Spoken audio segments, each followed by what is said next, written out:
Po sa mga baka marami na po kasi nakakakita ng mga posts about kay Kabong, and ako po yung anak niya, si Ren Concha, and gusto ko lang po sana malaman ng lahat yung nangyayari kasi baka may gumamit ng pangalan niya or marami kasi nang kumakalat na, so just to end sa speculations ng mga tao po, no. So my father is currently confined.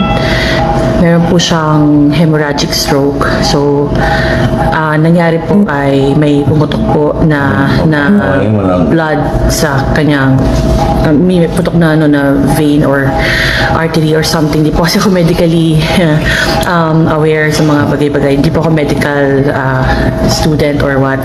So, with that po, I would like to show you si Kabong para po sa alam ng lahat, no? So,